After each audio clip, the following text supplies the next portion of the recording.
For the sake of improving her writing, she took a job at a library. However, on her very first day, she was informed of a strange rule.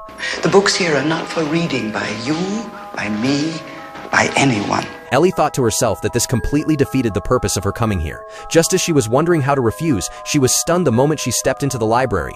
It stretched endlessly, filled entirely with books. Loria repeatedly emphasized that the employer had never allowed outsiders inside, but now that she was getting old and could no longer handle everything alone, she had secretly hired Ellie as an assistant. Therefore, Ellie needed to keep a low profile and avoid being discovered. Ellie did not understand what her actual job responsibilities were. Loria smiled calmly and said it was simple. She pointed toward a white room nearby and explained that it was where books were modified. Every morning she would give Ellie a list of books. Ellie only needed to load them onto a cart and bring them over. Although the job sounded easy, Ellie soon noticed something unusual. Identical books, identical covers, yet each was labeled with different names and birth dates. Curious, she asked what was written inside those books. Loria initially tried to brush it off as a cataloging method, but Ellie immediately recognized that it was not the Dewey Decimal System. She also questioned why the interior layout did not match how the building appeared from outside. Loria had not expected the girl to even understand feng shui, and in the end she had no choice but to admit the truth. Each book represented a living person, constantly updating with the latest records every moment. And when someone dies?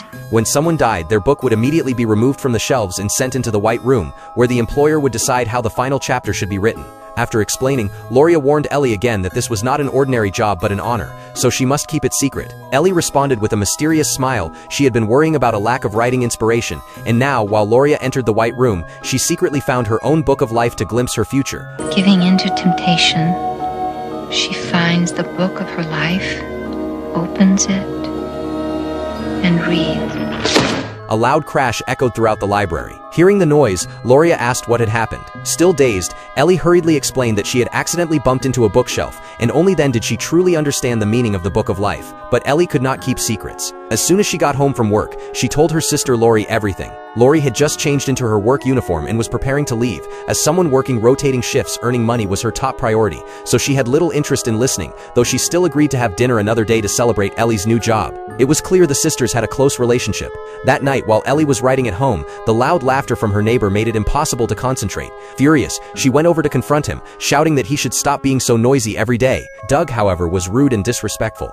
Not only did he mock Ellie as an old virgin who did not understand romance, he also bragged about being involved with Sarah downstairs, proudly declaring that they would be making noise for at least another 2 hours. Ellie felt helpless, but when she noticed his full name on the door, she suddenly had a bold idea. The next day at work, she found Doug's Book of Life, covered a certain passage with correction fluid, and rewrote it. When Ellie returned home, Doug had completely changed. He had become a polite priest who presided over sacred weddings and no longer approached women at all. Ellie was satisfied with her masterpiece, but a new problem emerged immediately. The furnishings in her home had all changed, and Lori's work uniform was no longer the one she had worn earlier. Lori had no idea why her sister was acting strangely, not noticing that Sarah nearby looked deeply upset. Ellie was irritated and said she had no mood to worry about others, demanding that everything be restored to how it was before. And where was that? Don't you remember? At this point, Ellie still had not realized the consequences of altering the books. Sarah began crying again, lamenting that she was in her 30s, unmarried, without a career or savings, feeling like a complete failure whose life had no meaning, completely different from the person she had been the night before. Realizing that Sarah would continue to disrupt her writing, Ellie decided to intervene. The next day at work, she secretly modified Sarah's life as well, rewriting it so that she would end up with a wealthy man in room 304 and live happily ever after. Sarah soon became a rich wife and prepared to immigrate with the wealthy man. Yet before one problem ended, another arose. As soon as Ellie returned home, she discovered that the layout had changed again. Lori was helping her husband Dutt organize bankruptcy documents that had to be submitted to the federal court the next morning. You're a lawyer? Dutt thought this was mockery and hurriedly explained that he had only wanted Lori to live better, but his investments had failed. Lori also told Ellie that this was not the time for jokes. Dutt looked mentally unstable, as if he might collapse at any moment. Ellie insisted that it was impossible, but the next second Dutt began talking to himself, constantly regretting his decision to invest in real estate. Left with no choice, Ellie once again rewrote his life, turning him into a real estate tycoon. However, the result was unexpected. He ended up marrying Sarah. The two had just bought a seaside resort, and even reminded Ellie and her sister to pay their rent before leaving. Ellie suddenly sensed something was terribly wrong. When she reached her front door, she found a crowd protesting high rent prices, led by her own sister Lori. It turned out that Dutt had now become a ruthless real estate magnate. No matter how much she rewrote things, she could not find peace, so Ellie simply changed her own home into a seaside villa. She thought she could finally write quietly, but noise quickly rose from downstairs again. When she rushed down, she discovered that Laurie was no longer breathing. A nearby mother sorrowfully explained that Laurie had drowned after being caught in a current while trying to save her son. My fault. It's my fault. Ellie could not sit still. She rushed toward the library, running while begging the lifeguards not to give up. This time she ignored any need for secrecy and stormed into the library, searching for Laurie's book of life, but in her panic she could not find it. Suddenly Laurie appeared behind her and told her that Laurie's book had already been removed from the shelves.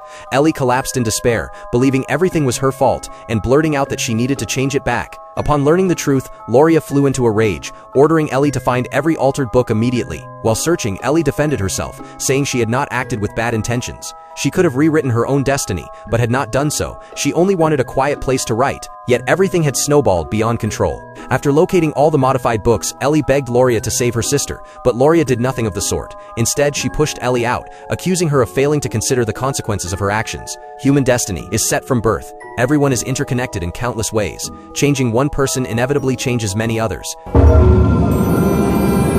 Clearly, the employer had discovered what happened and was furious. Ellie could no longer stay there, and Laurie forced her to leave.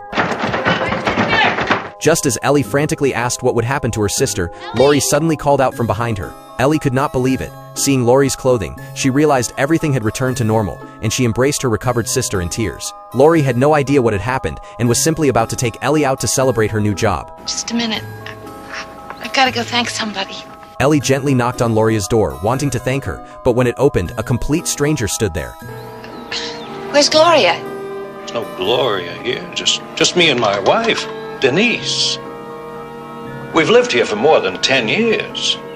Ellie froze, cold sweat running down her back. The library had truly existed, and everything she had done had truly happened, but after correcting all her mistakes, that mysterious force had erased the entire timeline that should never have existed, along with the mysterious library itself. Ellie understood that this was done to prevent anyone from entering the library of the Twilight Zone again, and altering the normal course of the world. And so the story ends. It teaches us that no life exists in isolation. Everyone's fate is tightly interconnected and inseparable. Only at the very end did Ellie realize that destiny cannot be casually changed. Even a small choice may trigger irreversible consequences. The so-called butterfly